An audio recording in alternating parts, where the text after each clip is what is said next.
Fatou. Oh, tu vois. xale yi bu dara set ay doomu gaynde ngeen xale yi bu dara set ay doomu gaynde ngeen lu bi moom ñëpp ko soxla bu leen ko bàyyeeg ñoom jël leen bal bi dugal ko ci jàdd ne ko ca rajax rajax ne ko ca rajax rajax hey.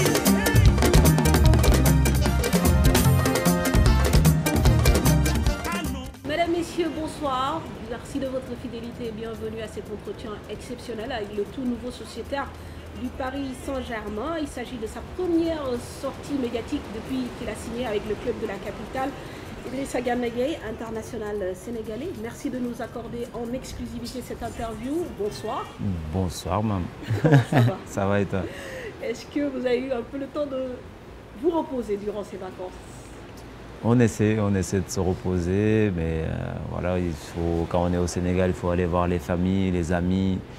Donc c'est un peu plus compliqué, mais voilà, on essaie en même temps de se reposer, de travailler un peu pour ne pas arriver trop fatigué. Et puis il y a eu cet aller-retour en France pour enfin concrétiser donc ce transfert avec Paris. Ouais. Est-ce que c'est encore de l'émotion? Vous avez eu le temps de digérer, voilà, depuis une semaine, voire 10 jours que maintenant c'est fait? Oui, c'est passé depuis longtemps. J'en ai profité avec ma famille. On a fait un petit repas pour fêter le moment. Après, voilà, c'est pas une finalité. Il y a encore beaucoup de travail et on a encore du chemin à faire. Ouais. Alors, il y a eu une première tentative avortée, c'était au mois de décembre, beaucoup de bruit jusqu'au mois de janvier. Finalement, ça ne s'est pas fait. Et là, comme je le disais tout à l'heure, ça s'est concrétisé. Qu'est-ce qui a facilité ce mouvement sur Paris? Et vous, qu'est-ce qui vous a motivé aussi à rejoindre cette équipe? Il y a tout qui m'a motivé, le projet du club, le coach, les joueurs qui jouent dans ce club. Tout le monde sait qu'aujourd'hui, le Paris Saint-Germain, c'est un très très grand club, reconnu mondialement. Donc c'est juste un plaisir pour moi de rejoindre cette équipe. Et après, ce qui a facilité, les deux clubs, ils ont bien discuté, ils sont tombés d'accord et voilà, l'accord a été trouvé. Et tout le monde en a tiré des bénéfices. Après, il ne restait plus que les tests médicaux. Après, ça s'est très bien passé. Aujourd'hui, je suis un joueur du Paris Saint-Germain. Et il paraît que vous avez tout explosé, vous avez fait les tests, ça s'est bien passé. Vous n'avez pas ressenti la fatigue de la CAN ou c'était une motivation supplémentaire? J'ai eu une semaine pour bien me reposer. Et après, on le sait tous, on a toujours peur de passer ces tests parce qu'on ne sait jamais. Et voilà, j'avais un petit stress la veille, mais finalement, tout s'est très très bien passé. Et on remercie le bon Dieu. Alors, Gana, vous le disiez tout à l'heure, ce n'est pas une finalité en soi, mais quand même, c'est du chemin parcouru. Aujourd'hui, vous êtes dans un club voilà, qui a un certain calibre, avec un certain niveau, une certaine renommée. Quand vous regardez un peu dans le rétroviseur, qu'est-ce que vous vous dites? Je suis content, je suis fier. Quel est le sentiment qui vous anime? Bien sûr, on est content, on est fier quand on regarde d'où l'on vient, mais voilà, comme je l'ai dit, pour moi, ce n'est pas une finalité. Quand j'aurais arrêté le football, là, j'aurais eu le temps de regarder tout le chemin que j'ai parcouru.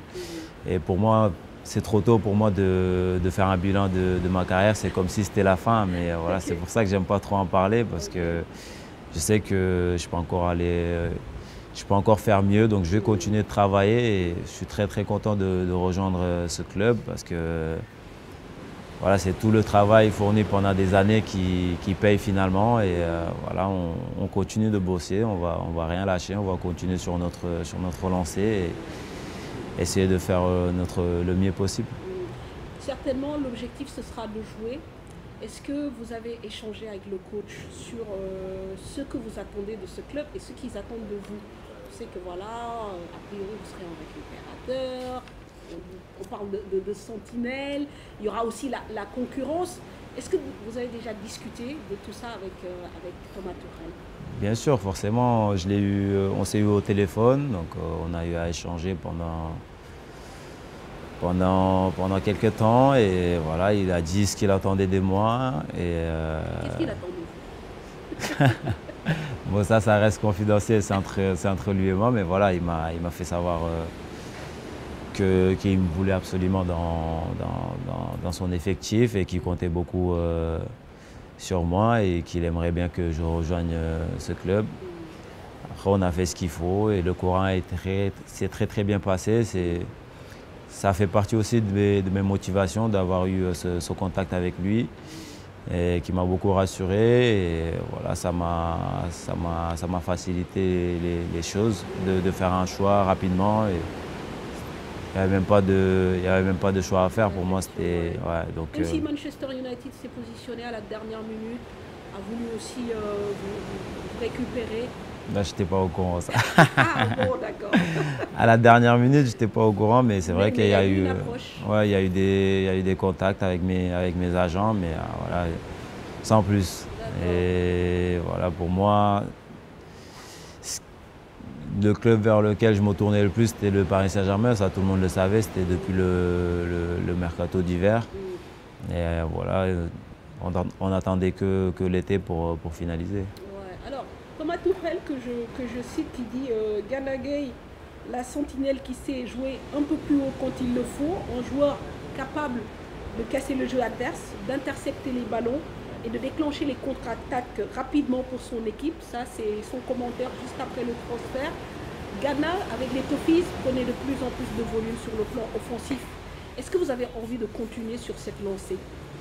Non, on ne peut pas dire que je prenais plus en plus de volume sur le côté offensif parce que je me rappelle à ma dernière année à Lille, j'étais plus offensif. Au contraire, quand je suis arrivé en Angleterre, j'étais plus défensif qu'offensif. Okay.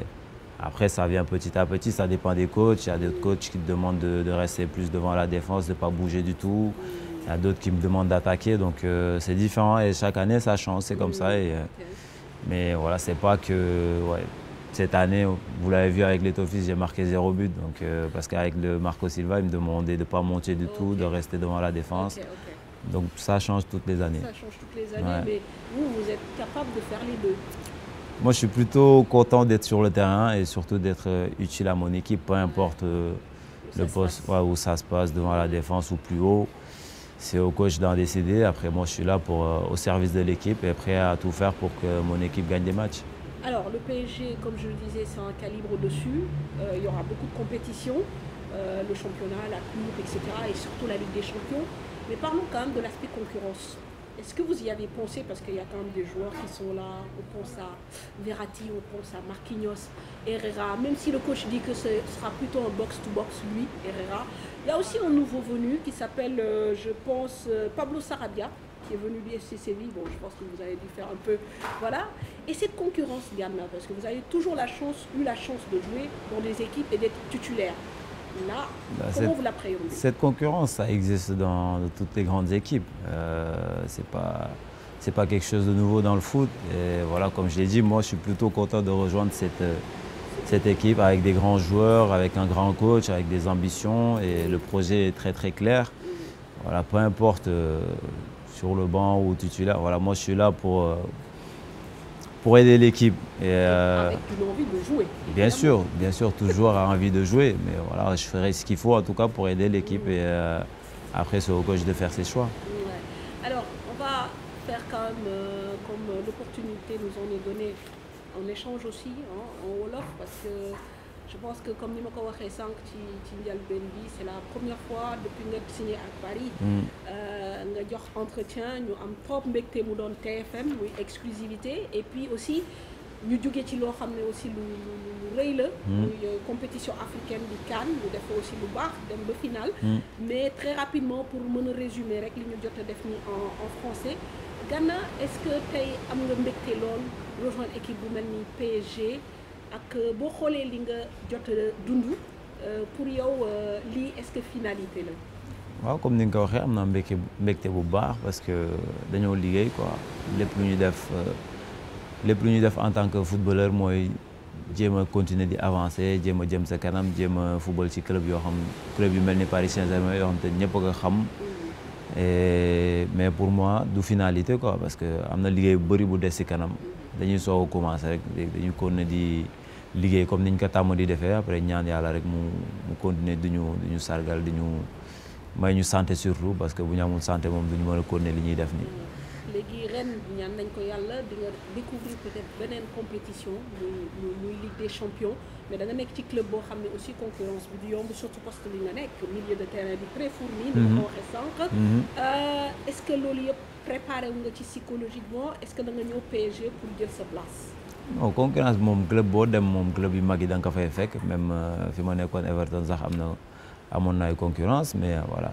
li ci gën a am solo mooy na doon concurrence bu saine sur que ni man li ma gën a am solo mooy nekk ci club bu mel ni Paris Saint-Germain waaw jéem a apporter dara après naa def lépp lu ci war en tout cas pour jéem a aider équipe bi xaw ma ci ban waaw ban fàdd lay doon mais lépp lu ci war daal après li ci des dañ koy teg ci loxo yàlla après coach mooy def choix yi tamit. ok mais di nga ñafe yow. pour jël sa place ñafe comme d'habitude rek. alors Gana comme ni ma ko waxee génn nañ ci actualité boo xam ne yàggul dara au soir du 19 juillet cette place de finaliste de la CAN ak aussi lépp lu ñu ci jot a dund accueil bi fii mais man dama la bëggoon laaj s'il y avait un moment wala une image wala une émotion boo xamante ni. bi nga ko garder par rapport à cette aventure lan lay doon. question moom dina métti trop ma tontu ci parce que am na ay image pendant CAN bi ak après CAN bi yoo xam ne bëri na quoi pour ñu choisir ci benn mais boo benn bi ma ci jàpp naa ne ñaar mooy benn bi mooy ba arbitre sifflé fin du match bi contre Tunisie demi-finale bi. joie bi ak mbégte bi équipe bi amoon taxaw ci kanam supporters yi di fecc man maa ngay fàttaliku maa ngi toog ci terrain parce que réaliser gu ma woon quoi ma Ismaïla Sarr ñoo toogoon foofu sax mi na man booy dem nañ final nii ma ne ko non dara xewagul incha allah des na dernier match incha allahu rabbi day ñaan yàlla mu may ñu ci ndam malheureusement ñëpp xam nañ ni mu demee beneen image mooy ba ñu delloo ci ba ñu ñibbisee ci Sénégal lenn lu ñu bett la woon parce que xaaruñu ko woon quoi ñun dañ ne woon suñu bopp waaw buñ dañuy ñëw gars yi teeruñu vite fait ñu nuyu supporters yi ci hôtel kii bi aéroport bi après génn dem hôtel wala seeti président xamuñu quoi xamuñu woon sax lu nekkoon programme bi mais finalement nit ñi ma gis ñu génn ci biti ñun romb na liñ séntu woon quoi te li ci gën a grave mooy du leen loo xam te ne gars yi dañoo lancé woon message wala dañ ko programmé ça s'est fait naturellement ñëpp génn teeruñu mu doon image bu rafet boo xam te ne ça restera toujours gravé dans nos mémoires quoi. Alors en parlant de la finale à laquelle on se qualifie contre l'Algérie bon demi-finale bi ngay wax bi arbitre bi sifflé main bi contre yow te boobu ñu ngi à 2-1 presque à 5 minutes de la fin du match même peut-être moins. dégg naa la zone nis nga koy wax nga ni li nga ressentir bëgg naa nga dellu si. kooku moom li ma ressentir mënoo ko expliquer quoi parce que en fait affaire bi dafa ça allait tellement vite que non lii mënul nekk quoi non mënul nekk non mënul yam fii quoi mënul nekk nii bal bi dal sama loxo nii tay moo ko kii mbëkk nii après ma garder sama sang-froid tamit jéem a rassurer sama coéquipier parce que ñoom maa leen doon gis ñi ngi paniqué bu baax ñoo ma gënoon paniqué sax que man mi mais non fekkee ne arbitre bi teg na affaire yi ci yoon ci règlement yi ñuy wax tamit amul penalty quoi parce que man décollé wu ma samay loxo bal bi moo ci dal après arbitre ba mu ñëwaatee moom ba ne VAR moom ma ne kii naa ko tuddee doom. est-ce que xam nga nu mu tudd. xaw ma ko mais naa ko wër. alors Gana sur le plan personnel si tu devais faire le bilan de ta compétition. nan nga ko gisee est-ce que tu es satisfait nan nga jàngat parce que man am na ay chiffres yoo xam ne naa après nga commenter ma ko. non kontaan naa ci parce que waaw def naa lépp loo xamante ne mënoon naa ko même si waaw on peut toujours faire mieux mais avec blessure bi ma amoon ci premier match yi après xam rek day des sa bopp pour nga bañ a répéter mu kiiwaat quoi mu daggaat wala affaire yooyu nga nekk di ratawaat ay yeneen match. donc après da ngay jël plus de temps pour ñëwaat physiquement affaire yooyu mais après def naa lépp li ci war xam compétition bi guddoon na trop mais waaw ñu ngi sant yàlla def nañ li ci war ba ñu dem ci finale malheureusement ñu ñàkk ko mais voilà dañuy defarwaat rek ñëwaat waaw année par année rek ndànk-ndànk. day ñëw ndànk-ndànk alors parce que damay xool sànq ay statistiques yoo xam ne je les ai récupérées sur un stade Et puis moi gis ni que effectivement sur le plan moi li ñu doon wax un peu sànq en français. Sur le plan offensif, mais d'ailleurs on commentera un peu ta position après, tu me diras comment tu t'es senti par rapport à Pape Alioune, Henry et tout. Donc moi gis ni que par exemple sur les passes réussies, pratiquement tu as une moyenne de 87% sur les 6 matchs que tu as eu à faire. Donc contre la Tanzanie c'était parfait, 85, contre le Kenya tu as eu 88%, Sénégal-Ouganda 88%, Sénégal-Bénin 86%. Sénégal-Tunisie 81% et puis Sénégal-Algérie il y a une petite baisse 78%. Il paraît que Belmadi qui a le coaching loolu laa dégg. Et puis quand on regarde les duels gagnés, ça veut dire que peut-être sur le plan défensif, en tout cas au combat, on t'a demandé d'être moins présent. En tout cas tu me diras. Donc contre la Tanzanie 47%, contre le Kenya 44%, contre l'Ouganda 47%, Bénin bien 55%, contre la Tunisie 35% et contre l'Algérie 67%. Donc une moyenne de 55%. C'est-à-dire qu'offensivement tu étais bien, avec une passe décisive et un but, on le rappelle. Défensivement peut-être un peu moins présent. Oui. Comment tu l'expliques? Non, yomb na parce que ñun li ñu yoroon bal bi dafa bëri woon na presque équipe yi ñu joué yëpp ñu ñoo yor possession bi de 1 kon y a un peu moins de duel affaire yooyu. ba pare aussi man li ma doon laaj mooy attaquer comme ñëpp gis nañ ko nee na man soxlawu ma la ay défensivement ñëw jël ci bal bi wala nekk foofu di kii pressing bi ma la soxla mooy ci kaw. Par exemple Mbaye Niang bu dawee pressé benn ça dépend ci match yi tamit Mbaye Niang bu dawee pressé ci benn axe bi bal bi dem ci benn axe bi man maay dem ba jaaw di football am match yoo xam te ne maay dem am yeneen match yoo xam te ne Sadio mooy dem mais bal bu rombee Sadio dem ci excentré bi man maay dem xam nga effort yooyu mooy effort yi da nga koy def pour waa ji sànni bal bi wala affaire mais souvent doo ñëw nekk en doo yegg si à temps quoi waaw souvent da ngay ñëw pour waa ji am pression tulli gars yi si ginnaaw ñooy voilà gars yi ñooy récupérer quoi c'est pas forcément qui déclenche pressing bi mooy gagner bal bi alors que d'habitude moi je suis plus ki nga xam ne mooy nekk derrière gars yi bu ñu sànni nag jël yooyu noonu man moom laay tàmm di gagner xam nga donc c'est différent quoi après kii pourcentage yi nga gis tamit on a vu contre la Tunisie mooy sama match bi gënoon compliqué defe naa si CAN bi mais day am tamit xam nga nit mënoo nekk di Algérie c'était un peu compliqué aussi ouais c'était compliqué, la compétition elle était longue et il y a la pression de la finale mais bon je pense pas que il y a beaucoup de trucs qui faisaient que jour boobu moom yàlla moo koy dogal quoi mais sant ko yàlla bu baax ouais c'était pas mon meilleur match. Voilà donc Gana pour conclure un peu sur ce sujet c'est vrai que li ngeen doon wax possession bi ren presque ñoo ko yore d'ailleurs Cheikh je l'entendais dire que cette année on a fait un football dominant dem fekk yi adversaires yi et bon les gens ont apprécié quand même de voir que l'équipe prenait le jeu à son compte. Yo, comment tu t'es senti dans ce trio avec Pan en sentinelle, parfois avec Henry et Crépin? Est-ce que tu as vite trouvé tes repères? Parce que xeex bi nañ la gënoon jox mais léegi dañu la jox promotion quoi. Non loolu yëpp coach bi la quoi coach bi moo yor équipe bi comme Cheikh ni mu koy waxee football dominant bi coach bi moo ko def si ñun moo def culture boobu si ñun ñuy bañ a taxaw di xaar équipe bi dem jëli leen loo am jël quoi ñun Sénégal loolu lañ xam xëy na amuñu benn culture bi nga xamante ne surtout taxaw di xaar loolu dafa laaj organisation quoi dafa laaj ay taxaw coulisser fii jaar fii yow ñëwal fii ñun xamuñu yooyu ñun dañuy ñëw dem kii nga romb kii keneen ñëw looloo tax xëy na ñu indi football dominant boobu. Après beneen question mooy trio bi ci milieu bi comme ni nga ko waxee coach bi dafa ma laaj beneen rôle boo xamante ne c'est différent que rôle bi ma daal laaj avant mooy taxaw ci kanamu défense bi bàyyi Cheikhou mu dem mooy temps yi ma daan gérer Cheikhou wala Pape Alioune déjà des fois devant moi bi ba def na ma man gis naa yeneen qualité yoo xamante ne mën nga ko apporter équipe bi quoi ndax xam naa ne foofu ngay gën a amee njëriñ pour équipe bi même si su fekkee ni xëy na au début doo nekk à l'aise wala am na match yoo xamante ne doo dox mais amul problème man li ma lay laaj mooy dem ci kanam attaquer offensif après le rôle défensif nga bàyyi kaax Pape Alioune mooy nekk sa ginnaaw war a gérer xëy na loolu tax stat yi nga doon wax tamit niveau défensif gars yi gën ma gis moins mais li gën a am solo mooy ma utile pour équipe bi quoi apporter dara ci équipe bi peu importe comme ni ma la koy waxee rek poste bi ñu may teg ci kaw wala latéral gauche sax des fois suñu ñaax amul problème. mais bëgg naa juste pour terminer sur ce sujet-là cette fois-ci ce entente ak Sadio Mané parce que ça je pense que wax naa ko d'ailleurs une autre fois je trouve que yéen ñaar da ngeen am benn complicité sur terrain bi da ngeen di jouer souvent ensemble et ça se passe plutôt bien et le but c'est contre le Bénin foofu la jógee et je pense que vous vous trouvez bien sur le terrain en fait.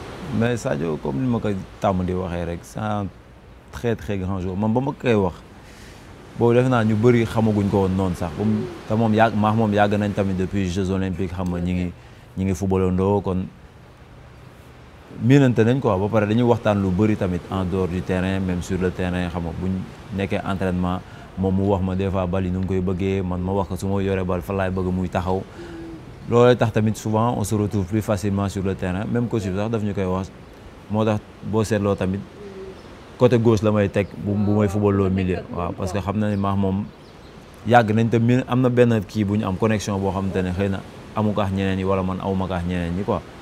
doy na nag moo. voilà encore Sadio ci def penalty loolu leer na loolu leer na. mais li wane loolu yëpp mooy liñ yàgg ba pare dañuy waxtaan lu bëri te Sadio moom macha allah yàlla na ko yàlla. footballeur quoi yow tamit neex na footballeur. ah non moom moo neex footballeur. alors dis-moi Gana lan mooy sa perspective avec l'équipe nationale parce que je sais que 2019 bi c'est un objectif hein bëggoon ngeen jël coupe bi. 2017 déjà ça a commencé. 2019 mais est-ce que yaakaar nga ni am nga encore loo war a defal équipe bi est-ce que histoire bi war nga ko continuer bind ak moom il y a 2021 il y a la coupe du monde 2022 bien que football kenn xamul. ça va très vite mais est-ce que am nga toujours envie.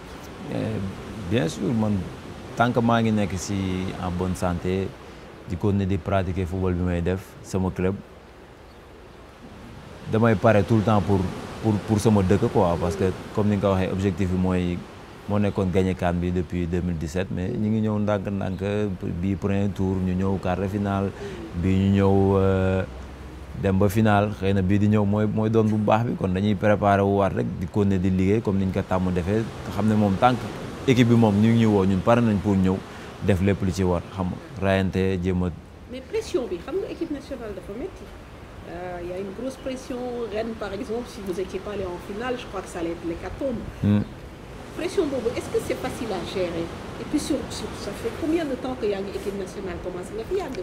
waaw am na benn moment boo xamante ne forcément comme ñun ay nit lañ quoi nit matul forcément am na benn moment boo xamante ne pression xëy na laaloon nañu wala affaire yooyu mais CAN bi nii ñun dañu décider woon quoi toog suñu biir après tamit comme niñ koy waxee rek yomb nañu wax parce que dem nañ ba final gars yi xëy na defoon nañ ko yee CAN mais comme que soruñu woon gars yi dañ doon gis ay problème mais liñ defoon CAN yéene ba doxul après dañ ñëw CAN bi xool quelque lu ñuy arrangé waat décider suñu biir dindi pression yooyu affaire médiatique yi ay réseaux sociaux yi xam éloigné aussi yu bëri changé lu bëri daal suñu équipe loo xam te ne tey moo ñu permettre ba pression boobu noonu mën naa wax ni yëguñu ko quoi man surtout man personnellement ay affaire réseaux sociaux man bu ma nekkee ci compétition xëy na gars yi mën nañ gis may poster affaire waaye man du ma ci nekk yoruma ko sax sama téléphone du ma ci dugg parce que dama di koo xamante ne genre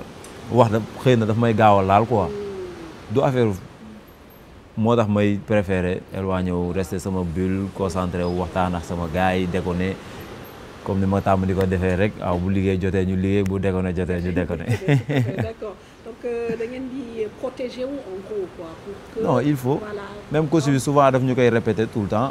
Avant entraînement yi waaw moytu leen réseau yi def leen lii def leen laa jox ñu ay conseils parce que moom tamit moo ñu ëpp expérience ci milieu bi xam na bu baax fi ñu war a jaar yoon yooyu tam bu ñu ko wanee ñun dañ koy jéem a déglu topp ci après bu ñu ko bëggul déglu. waaw ku nekk def. waaw mais Gana aussi pour une fois tey dañuy génn ci football parce que wax nañu waxu football souvent. mais bëgg naa aussi ñu waxtaan un peu ci sa personnalité parce que man su ma lay gis ci tanière bi j'ai l'impression que voilà t'es un peu tu t'entends avec tout le monde c'est-à-dire un peu le passe-partout je vois que tu discutes avec tout le monde et au fil des années aussi dama gis une forme de sérénité xam nga tranquillité mel ni une forme de maturité loolu lan moo ko indi c'est le fait d'être papa c'est le fait d'avoir vécu tant d'années au niveau du professionnel voilà qu'est-ce qui explique cette tranquillité là. non wax nga benn mot rek mooy expliquer loolu yëpp mooy maturité bi defe naa ni loolu la rek ak expérience bi xam nga début bi amoo expérience amoo maturité bi forcément peut-être am na affaire yoo xamante ne doo ko gérer ni nga ko war a gérer sa émotion yi doo ko gérer ni nga ko war a gérer mais tey am na fooy day dem ba am fooy toll foo xamante ne di nga am yenn maturité yenn expérience yoo xamante ne lépp lu ñëw rek di nga ko mën a gérer ba pare doon leader ci équipe bi yoo xamante ne ñun ñoo war a man ay Kouly ay Cheikhou Sadio Moussa Konaté bëri nañ ku lim jum quoi ñoo xamante ne ñun ñoo war a won booy yoon bi ñun tam ñoo leen war a mettre à l'aise kon ñoom bu ñu ñëwee ñun fekk ñun ñuy ñàngal wala affaire yooyu bu ñu ñëwee forcément ils vont pas être à l'aise donc ñun ñoo war a ñëw mettre ambiance bi wala waxtaan ak kii xool kii lu ko dal jéem a gérer yenn problème du ma ne problème sax voilà si gars yi quoi parce que ñun loolu mooy suñu rôle coach bi rôle am na lu bëri loo xam ne moom moo koy def mais li ci ëpp ñun ñoo ko war a def ñun joueurs yi fi yàgg quoi moo tax xëy na loolu ngeen di gis si changement bu bëri voilà surtout terme ambiance xëy na anciens yi fi nekkoon ñoo ko daan def léegi affaire bi ça tourne léegi ñun ñoo fi nekk ñun ñoo koy gérer. Mais de manière individuelle aussi je trouve que da nga calme c'est-à-dire en fait pas calme mais genre tu es calme tu es bien quoi tu te prends pas la tête en fait. Non je me prends pas du tout la tête en fait parce que dama ci am expérience comme ni ñuy waxee xam am na benn moment boo xam ne toll na woon foo xamante ne xëy na je me suis pris la tête di jéem a calculer yenn affaires yi ba gis ni lii du man quoi man li ma xam mooy football bu ñu génnee si football bi bu ñu génnee si terrain bi jeex na après am na beneen dund quoi waaw am na beneen dund ba pare am na lu may jàng ci àdduna lu bëri tamit xam am na je me suis entouré de bonnes personnes aussi sama xarit yi ma nekkaloon ñoom laa mës a nekkal xam nga dañuy waxtaan ñëpp xam nañu man ni ma mel noonu laa mës a mel xëy na nag ñii gis si télé nañ gis ne Gana wax dafa calme wala affaire ouais je suis très calme mais su ma nekkee sama gars yi du ma ne beneen Gana la quoi mais kooku man la. de toute façon Gana fecc moom ñëpp xam nañu ko. non kooku du man de fu ma romb ñu wax ma ko du man sama jumeau la man du ma fecc. xam nañ ni que am na côté boo xam ne moom soo bëggee déconner moom di nga déconner. voilà loolu du ay fecc ay déconner la quoi parce que da ci am man noonu laa mel je suis quelqu'un koo xamante ne xam nga. J'aime booy maintenant là j'aime pas me prendre la tête quoi j'aime bien déconner reetaan fii teg musique danser xam nga déconner quoi nekk si yeneen yoo xamante ne am na benn sens boo nekkee si football am na benn sens boo ci toppee xëy na di nga yor benn pression boo xamante ne dalay du la permettre nga def li ci war si terrain bi xam nga comme ni ma ko doon waxee préparateur physique benn instant ñu tëj ñu foofu buñ génnee si hôtel bi bus la ñuy dugg dem centre fi ñuy entraîné xam nga soriwul te foofu amul nit si bus c'est-à-dire que bu ñu ko duggee dem ba foofu duñ gis sax nit pare duggaat si bus bi ñëwaat hôtel duñ génn si hôtel pare dem match pare xam nga benn instant ma wax préparateur physique ma ne ko bu ñu ko nee nii dañuy dof de parce que foog ñu gis ñeneen nit ñoo xamante ne solo ñu ay blouson génn tuuti quoi ma ne ko au moins sax même bu ñu génnul sax nga yóbbu ñu genre reer bi ñuy defee si biir hôtel bi ñu génnee ko si biti jël air quoi. mais gis naa aussi benn acte boo xam ne posé ngeen ko ma ni ci sama gars yi bëgg nañ coupe bi yow Cheikh bi ngeen demee Umra xam naa loolu ngeen njëkk ñaan non ñaan nañ ko fa nag waaw ñaan nañ ko fa bu baax mais religion bi aussi est-ce que bokkul tamit ci li tax nga gën a posé wu et tout ça. ah xëy na mais bon religion lu mës a nekk ci man la quoi lu mës a nekk ci man la mais xëy na umra bi sax man boo gisee Cheikh dama ko waxoon sax buñ dugal ay photo affaire yooyu après moom ni ma ko expliqué tamit yoon la quoi xam nga ku nekk ni ngay xalaatee ni ngay gisee affaire yi xam nga parce que man ni ma ko wax mooy bugguma gars yi gis ne foog ne ñii dañuy wane wala affaire yooyu parce que ñun lii indiw ñu fi quoi mu ne non du affaire question wane wu xëy na yow bi ko dugal di nga jox envie keneen koo xamante ne musu ko dem mu am envie dem fa ma ne ko boo tamit explication bu baax la xam nga ku nekk ni ngay gisee rek waaw ñun bañ demee jaamu yàlla moo ñu fa yóbbu woon waaw li ñu fa yóbbu woon def nañ ko fi ñaan nañ fa suñu soxla tamit ñaanal suñu projet yi ñaanal équipe nationale bi ñaanal ñëpp waaw après nag yàlla mooy may yóbbu nañu final xëy na waaw c'est très bien mais bon bu ñu sañoon jël ko quoi mais voilà li ëpp solo li ñu fa yóbbu woon jaamu yàlla la quoi après ñaan pour équipe nationale bu gagné affaire yooyu yëpp yàlla moo ne ñaan leen ma may leen tam dañ koy ñaan rek après bu ñu mayee tamit ñu jël. alors Gana mi ngi jeexal suñu waxtaan bi peut-être dernière question bi rek xam nga journaliste toujours day ko woon ba est-ce que trouvé nga sa kër déjà Paris xam nga fu ngay dem wala yaa ngi seet. visité naa benn kër. neex na ma trop. waaw mais après décision finale bi ça revient à madame.